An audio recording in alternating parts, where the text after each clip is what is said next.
श्री सीतारामचंद्राभ्या नमः।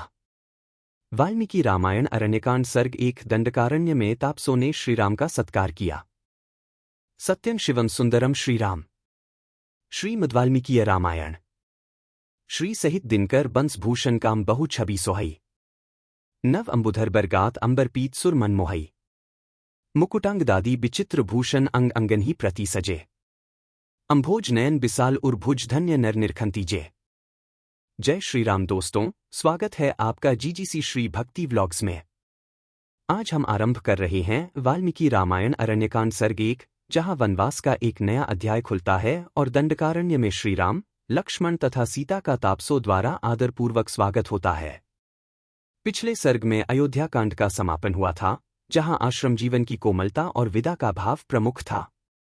अब कथा अरण्यकांड में प्रवेश करती है, जहां वन का विस्तार, ऋषियों का जीवन और आने वाले संघर्षों की भूमिका बनती है। आज के सर्ग में हम देखेंगे कि दंडकारण्य केवल एक वन नहीं, बल्कि तप, धर्म और भय के बीच संतुलित एक संसार है। श्रीराम के आगमन से वहां के मुनियों को आश्रय, सुरक्षा और आशा का अनुभव होता है। श्री सीतारामचंद्राभ्या नमः। अरण्यकांडम। प्रथमः सर्गः। श्रीराम, लक्ष्मण और सीता का तापसों के आश्रम मंडल में सत्कार प्रविश्य तु महारण्यं दंडकारण्यमात्मवान। रामो ददर्श दुर्धर्षस्तापसाश्रम मंडलम 1। दंडकारण्य नामक महान वन में प्रवेश करके मन को वश में रखने वाले दुर्जय वीर श्रीराम ने तपस्वी मुनियों के बहुत से आश्रम देखे। 1। कुश्चीर परिक्षिप्तन ब्राह्मया लक्ष्म्या समावृतम यथा प्रदीप्तम दुर्दर्श गगने सूर्यमंडलम 2। वहां कुश और वल्कल वस्त्र फैले हुए थे। वह आश्रम मंडल ऋषियों की ब्रह्म विद्या के अभ्यास से प्रकट हुए विलक्षण तेज से व्याप्त था, इसलिए आकाश में प्रकाशित होने वाले दुर्दर्श सूर्यमंडल की भांति वह भूतल पर उद्दीप्त हो रहा था। राक्षस आदि के लिए उसकी ओर देखना भी कठिन था। 2। शरण्यन सर्वभूताना सुसमृष्टाजिरन सदा मृगय भुभिराकीर्णम पक्ष संध्या समावृतम 3। वह आश्रम समुदाय सभी प्राणियों को शरण देने वाला था। उसका आंगन सदा झाड़ने बुहारने से स्वच्छ बना रहता था। वहां बहुत से वन्य पशु भरे रहते थे और पक्षियों के समुदाय भी उसे सब ओर से घेरे रहते थे। पूजितन चोपनवृत्तम च नित्यम अप्सरसांगणय विशालैरग्निश्रनः सृग्भाण्डैर्जिनः कुशः 4 समिद्भिस्तोयकलशः फलमूलैश्च शोभितम् आरण्यैश्च महावृक्षः पुण्यः स्वादुफ्लैवृतम 5। वहां का प्रदेश इतना मनोरम था कि वहां अप्सराएं प्रतिदिन आकर नृत्य करती थीं। उस स्थान के प्रति उनके मन में बड़े आदर का भाव था। बड़ी बड़ी अग्निशालाएं, सुवा आदि यज्ञपात्र, मृगचर्म, कुश, समिधा, जलपूर्ण कलश तथा फलमूल उसकी शोभा बढ़ाते थे। स्वादिष्ट फल देने वाले परम पवित्र तथा बड़े बड़े वन्य वृक्षों से वह आश्रम मंडल घिरा हुआ था। 4 से 5। बलिहोमार्चितम पुण्यम ब्रह्मघोष निनादितम पुष्पैश्चान्यः परिक्षिप्तम पद्मिन्या च सपद्म्या 6। बलिवैश्वदेव और होम से पूजित वह पवित्र आश्रम समूह वेद मंत्रों के पाठ की ध्वनि से गूंजता रहता था। कमल पुष्पों से सुशोभित पुष्करिणी उस स्थान की शोभा बढ़ाती थी तथा वहां और भी बहुत से फूल सब ओर बिखरे हुए थे। फलमूलाश्नैर्दान्तैश्चीरकरिष्णाजिनाम्बरः सूर्यवैश्वानराभैश्च पुराणैर्मुनिभिर्युतम 7। उन आश्रमों में चीर और काला मृगचर्म धारण करने वाले तथा फलमूल का आहार करके रहने वाले, जितेंद्रिय एवं सूर्य और अग्नि के तुल्य महातेजस्वी पुरातन मुनि निवास करते थे। 7। पुण्याश्चन्यताहारः शोभितम परमर्षिभिः तद ब्रह्मवन प्रख्यन ब्रह्मघोष निनादितम 8। नियमित आहार करने वाले पवित्र महर्षियों से सुशोभित वह आश्रम समूह ब्रह्माजी के धाम की भांति तेजस्वी तथा वेद ध्वनि से निनादित था। 8। ब्रह्मविद्भिर्महाभागैर्ब्रह्मणैरुपशोभितम् तद दृष्ट्वा राघव श्रीमांस्तापसाश्रम मंडलम 9 अभ्यगच्छन् महातेजा विजय कृत्वा महद्धनुः। अनेक महाभाग ब्रह्मवेत्ता ब्राह्मण उन आश्रमों की शोभा बढ़ाते थे। महातेजस्वी श्रीराम ने उस आश्रम मंडल को देखकर अपने महान धनुष की प्रत्यंचा उतार दी। फिर वे आश्रम के भीतर गए। 91। 2। दिव्यज्ञानोपन्नास्ते रामं दृष्ट्वा महर्षयः 10 अभिजगमुस्तदा प्रीता वैदेही च यशस्विनीम्। श्रीराम तथा यशस्विनी सीता को देखकर वे दिव्यज्ञान से संपन्न महर्षि बड़ी प्रसन्नता के साथ उनके पास गए। ते तु सौमिवोद्यन्तं दृष्ट्वा वै धर्मचारिणं 11 लक्ष्मणं चैव दृष्ट्वा तु वैदेही च यशस्विनीम् मंगलानि प्रयुञ्जानाः प्रत्यग्रहणं दृढव्रताः 12।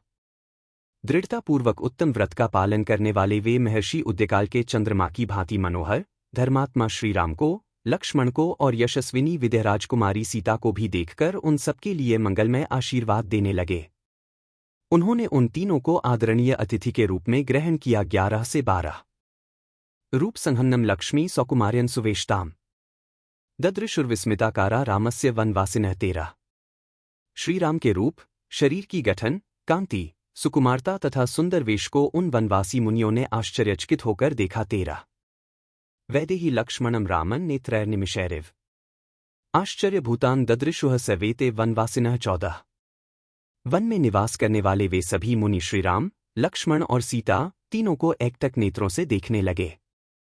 उनका स्वरूप उन्हें आश्चर्यमय प्रतीत होता था। 14 अत्रैन हि महाभागाः सर्वभूतिते रताः अतिथिं पर्णशालायां राघवन सन्निवेशन 15 समस्त प्राणियों के हित में तत्पर रहने वाले उन महाभाग महर्षियों ने वहां अपने प्रिय अतिथि इन भगवान श्रीराम को पर्णशाला में ले जाकर ठहराया। 15 ततो रामस्य सत्कृत्य विधिना पावकोपमा आजहुस्ते महाभागाः सलिलम धर्मचारिणः 16 अग्नितुल्य तेजस्वी और धर्मप्रायण उन महाभाग मुनियों ने श्रीराम को विधिवत सत्कार के साथ जल समर्पित किया। 16 मंगलानि प्रयुञ्जाना मुदा परम्यायुता मूलम पुष्प फलन सर्वमाश्रम च महात्मनः 17 फिर बड़ी प्रसन्नता के साथ मंगल सूचक आशीर्वाद देते हुए उन महात्मा श्रीराम को उन्होंने फलमूल और फूल आदि के साथ सारा आश्रम भी समर्पित कर दिया।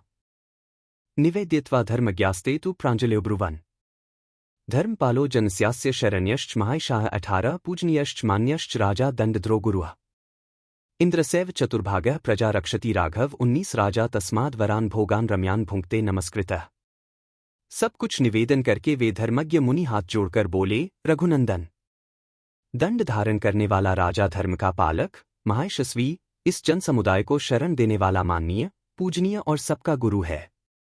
इस भूतल पर इंद्र आदि लोकपालों का ही चौथा अंश होने के कारण वह प्रजा की रक्षा करता है, अतः राजा सबसे वंदित होता तथा उत्तम एवं रमणीय भोगों का उपभोग करता है।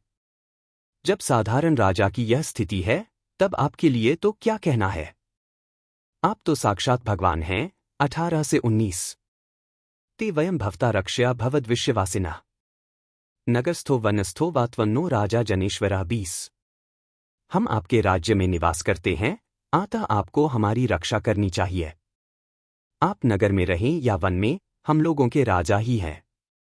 आप समस्त जन समुदाय के शासक एवं पालक हैं। 20 न्यस्तदंडा वयं राजंजित क्रोधा जितेन्द्रिया रक्षण यास्त्वया शश्वत गर्भभूतस्तपोधना 21 राजन, हमने जीव मात्र को दंड देना छोड़ दिया है, क्रोध और इंद्रियों को जीत लिया है। अब तपस्या ही हमारा धन है। जैसे माता गर्भस्थ बालक की रक्षा करती है, उसी प्रकार आपको सदा सब तरह से हमारी रक्षा करनी चाहिए। 21 एव मुक्त्वा फलैर्मूलैः पुष्पैर्न्यश्च राघवम् वन्यश्च विविधाहारैः स लक्ष्मणं पूजयन् 22 ऐसा कहकर उन तपस्वी मुनियों ने वन में उत्पन्न होने वाले फल, मूल, फूल तथा अन्य अनेक प्रकार के आहारों से लक्ष्मण और सीता सहित भगवान श्री रामचंद्र जी का सत्कार किया। 22 तथान्य तापसाः सिद्धा रामं वैश्वानरोपमा न्यायवृत्ता यथा न्यायं तर्पयामा सुरीश्वरम 23 इनके सिवा दूसरे अग्नितुल्य तेजस्वी तथा न्याययुक्त बर्ताव वाले सिद्ध तापसों ने भी सर्वेश्वर भगवान श्रीराम को यथोचित रूप से तृप्त किया। 23 इत्यार्षे श्रीमद्रामायणे वाल्मीकीय आदिकाव्यरण्यकाण्डे प्रथमः सर्गः 1 इस प्रकार श्री वाल्मीकि निर्मित आर्ष रामायण आदिकाव्य के अरण्यकांड में पहला सर्ग पूरा हुआ। 1 अगले वीडियो में द्वितीय सर्ग अर्थात अरण्यकांड सर्ग 2 आएगा। उसमें वन के भीतर विराध नामक राक्षस श्रीराम, लक्ष्मण और सीता पर आक्रमण करता है और कथा अचानक शांत आश्रम जीवन से संघर्ष की दिशा में मुड़ जाती है। अगर आपको यह प्रस्तुति पसंद आई हो तो वीडियो को लाइक करें, शेयर करें और जीजीसी श्री भक्ति व्लॉग्स को सब्सक्राइब करें। जय श्री राम। बार बार बर मागो हर्षी देहो श्रीरंग पद सरोज अनपाइनी भक्ति सदा सत्संग कथा विसर्जन होत है, सुनो वीर हनुमान। जो जन जंग से आए हैं सो तंग कर ही पयान। बोलो सियावर रामचंद्र जी की जय। राम भक्त हनुमान जी की जय। उमापति महादेव जी की जय। मंगल भवन अमंगलहारी। द्रवहु सुतसरथ अजिर बिहारी। दीनदयाल बिरिदु संभारी, हरहु नाथ मम संकट भारी। जय सिया राम, जय जय सिया राम।